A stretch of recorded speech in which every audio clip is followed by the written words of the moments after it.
Un guérisseur nommé Kiaru se réveille d'un rêve et parle à sa gardienne Anna à propos de son désir de vaincre le démon seigneur. Cependant, Kiaru semble être béni à la vue des esprits et est conduit à un ange dans la forêt la nuit. L'ange le booste d'un œil magique qui lui permet de tout voir dans l'univers. Cela inclut un flashback sur une bataille épique entre une équipe de mages et une déesse démon. Le chef des guerriers, Flair Géoral, utilise le marteau de Thor pour combattre certains des monstres de l'ombre, mais son équipe n'est pas à la hauteur et le seigneur démon est maîtrisé. C'est alors que nous voyons Kiaru qui travaille comme guérisseur pour les mages, mais nous apprenons aussi qu'il est traité comme le esclave et que cela est sa chance de se rebeller. Enfin, il esquive le démon de l'ombre et utilise ses pouvoirs de guérison pour résister à un monstre géant. Kiaru finit par arriver à la déesse démon et la bête, mais il sent un complot avec la pierre philosophale et décide d'utiliser son joyau magique pour guérir le monde.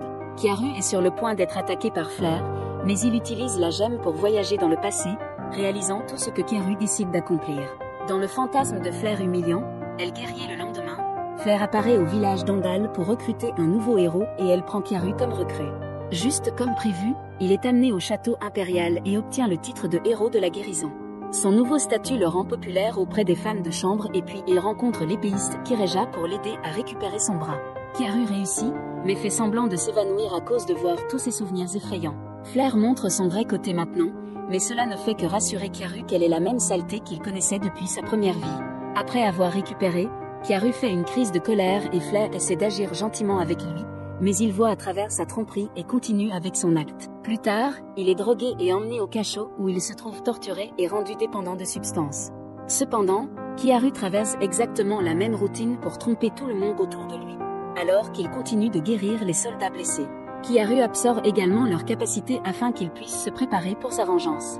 Une nuit, King Prom part avec ses gardes et Kiaru utilise cette occasion d'échapper à sa cellule de prison, mais il se fait prendre par un soldat nommé Léonard, après quoi il a pris la fuite avec la fusée éclairante.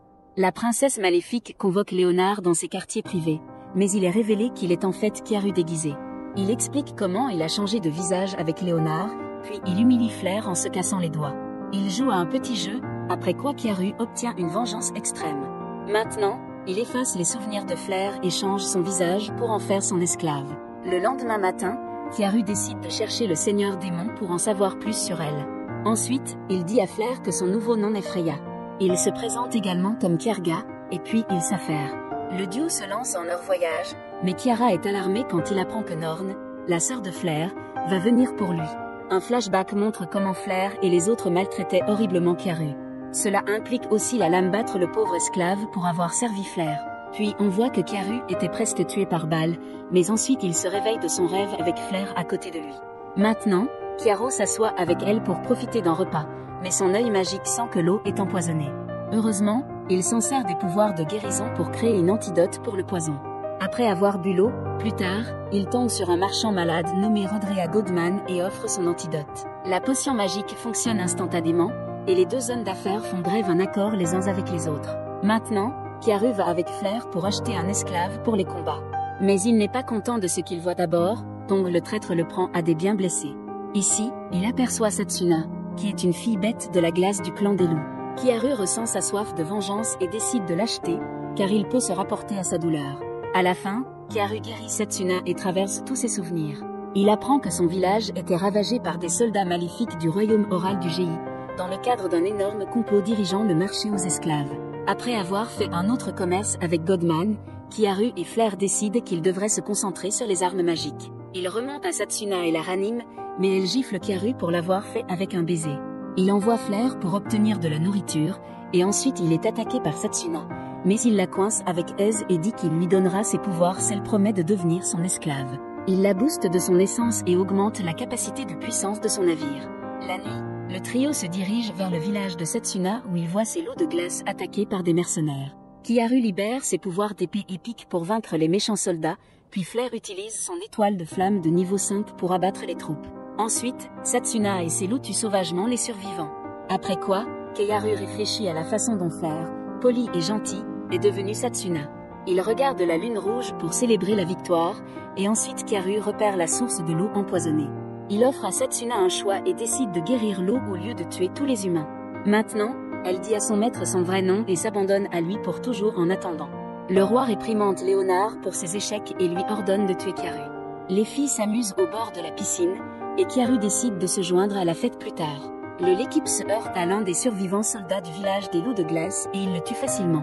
Maintenant, Redred essaie de les coincer avec quelques gardes, mais Kiaru expose que son vrai nom est Quinta. Le traître demande la recette au antidote, puis notre héros parvient à en faire une bonne affaire. Mais il et son Aram en herbe rencontrent Kiraa, qui les attaque avec son épée. Les filles essaient de la raisonner, mais elle enlève le flair et cela provoque Kiaru. Lui et Kiraa se lancent dans un duel féroce, mais Kiaru joue simplement avec elle pendant qu'il casse une épée et nargue ses désirs. Malgré cela, Kiraa parvient à porter un coup sur Kiaru, mais tout cela faisait partie de son plan pour utiliser ses pouvoirs directement sur elle après avoir vaincu Kiraa. Kiaru l'emmène à l'auberge et parle de la façon dont le roi l'exploite. Puis le flair passe aussi avec son visage d'origine et rétrécit Kiraa, en pensant que Kiaru l'a sauvée du château. Maintenant qu'elle est du côté de Kiaru, Kiraa s'excuse auprès de lui pendant que les filles écoutent de l'extérieur. Le lendemain, les soldats royaux de Léonard utilisent les gens du village de Kiara pour l'attirer. Cependant, ils ne cèdent pas et envoient Kiraa pour vérifier. Elle revient avec de mauvaises nouvelles, alors Kiara se déguise comme le soldat Myrta et parle à l'un des hommes du roi. Mais il apprend que Renard a violé Anna et ça le met très en colère. La nuit, il leurre les méchants dans une pièce remplie de neurotoxines et les assomme. Ensuite, il transforme Renard en femme et lui donne un avant-goût de sa propre médecine brutale. Malheureusement, il ne peut pas arriver à temps pour sauver Anna, qui parvient à donner un dernier sourire avant de mourir. Yaru libère sa frustration sur les filles, et puis nous voyons des Nornes comploter pour se venger contre lui. Le lendemain, Kira informe nos héros sur l'exécution prévue au Colisée. Puis elle mentionne Noren et ça inquiète Kiaru, car elle était la seule celui qui avait vu à travers son illusion quand il était l'esclave de Flair.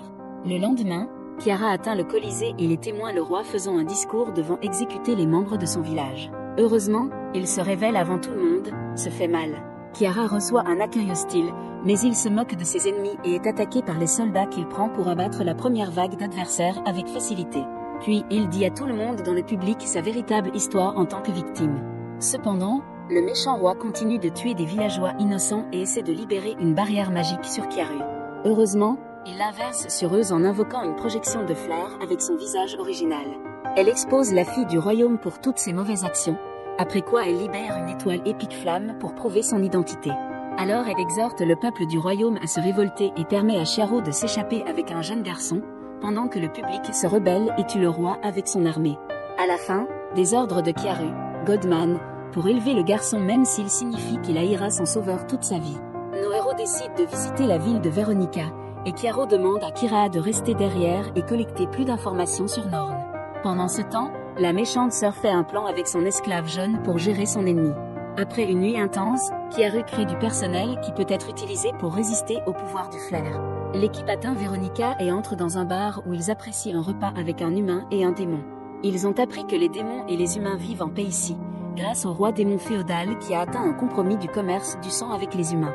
Soudain, une fille nommée Evrise entre dans le pub et s'assied avec eux. Choquée parce qu'il l'identifie comme la déesse démon de sa vie passée, mais décide d'être cool pour l'instant.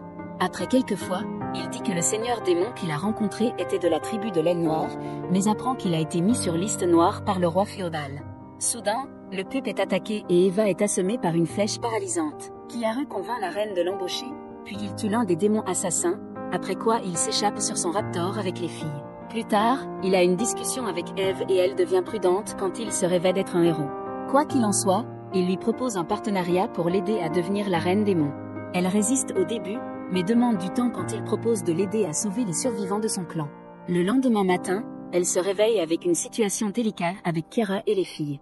Elle est ridiculisée par les autres pour être modeste, puis Kiara lui donne de la soupe. Pendant qu'elle aime sa nourriture, elle est présentée avec la proposition de récupérer la pierre philosophale et l'accepte après avoir entendu les filles se porter garantes. Kiaru, plus tard, la veille, dit à son nouveau partenaire à propos d'un dieu oiseau nommé Caladrius qui a la capacité de détruire une ville entière d'un battement d'ailes.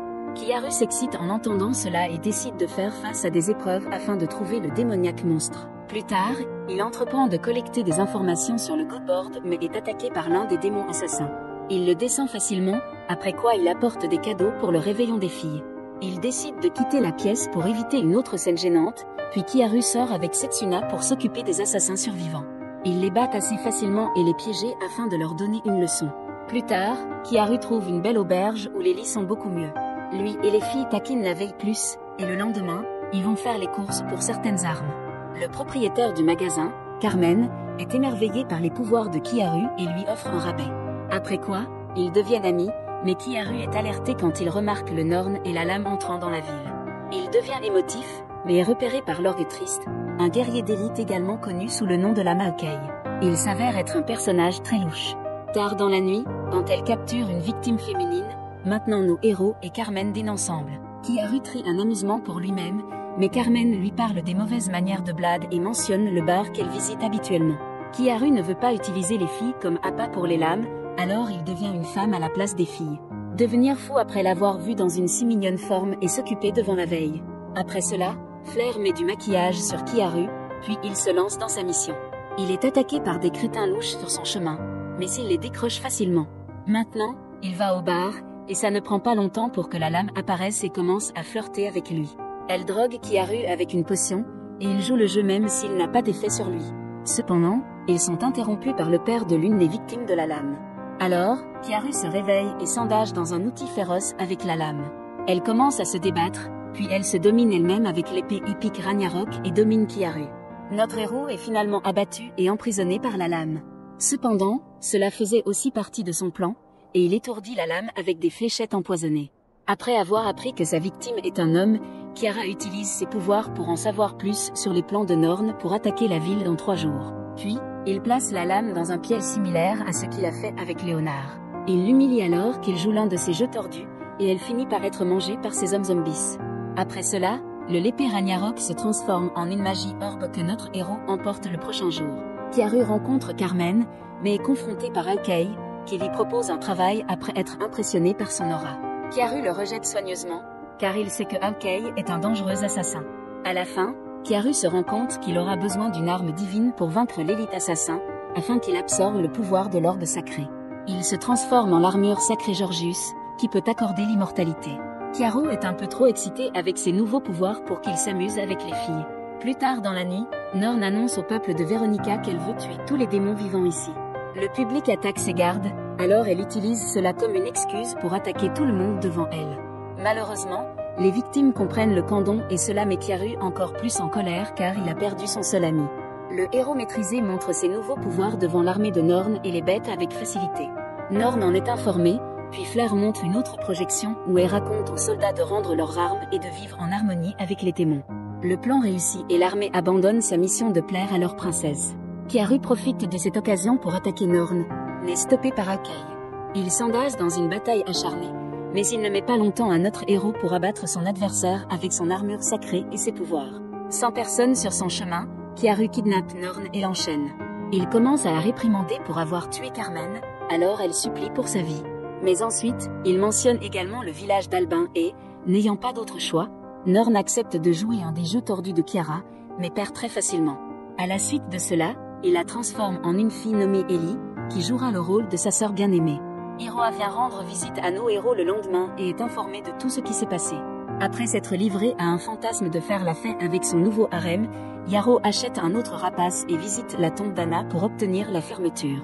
Il se souvient de ses motivations pour se venger d'une balle et continue son voyage. Et c'est la fin du spectacle. Partagez et abonnez-vous si vous le souhaitez pour couvrir plus de récapitulatifs comme celui-ci, et appuyez sur l'icône de la cloche pour les notifications. À bientôt pour le prochain.